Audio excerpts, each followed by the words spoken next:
Ito na po yung ano, tinatawag din na sea clouds. Kaya lang, ayan po kung makikita nyo, umaambon kasi kaya nabalutan ng pag yung mga bundok.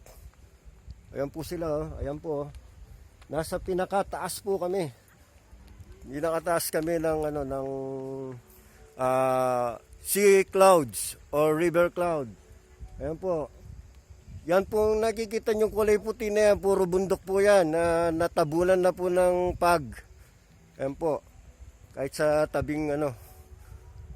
Pag daw po maaraw dito at hindi umaambon, nakalutang yung mga cloud dito. Na tiyempuhan po, ano ngayon, maambon, umuulan. Kaya ano, nagtago yung cloud. Pag yung lumabas. Yan po yung ano. Maraming riders na umakyat dito, mga kabibo ka riders. Marami pong punta rito. Ayun yung mga kasama natin sa taas. Kaway-kaway. Ayun sila. Nasa pinakataas sila. Pupuntahan ko at aakyat ako doon. Nandito muna ako sa first floor. Ayun sila, oh. Kaway-kaway, mga bibo riders. Ayun, nandun sila. Oh.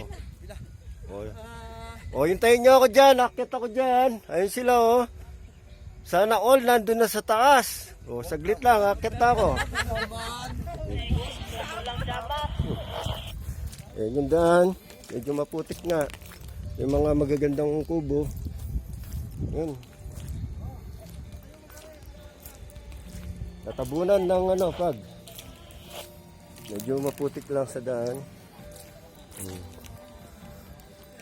Mga riders din to. Maraming riders na pupunta rito. Shout out. Bakit tayo sa kabila?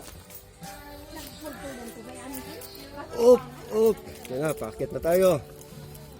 Ito pa yung isang deck. Overview deck. Ayan, puro bundok. At natabunan ng clouds. Ayan po sila, mga riders ng Braebird. Ayan po sila, oh.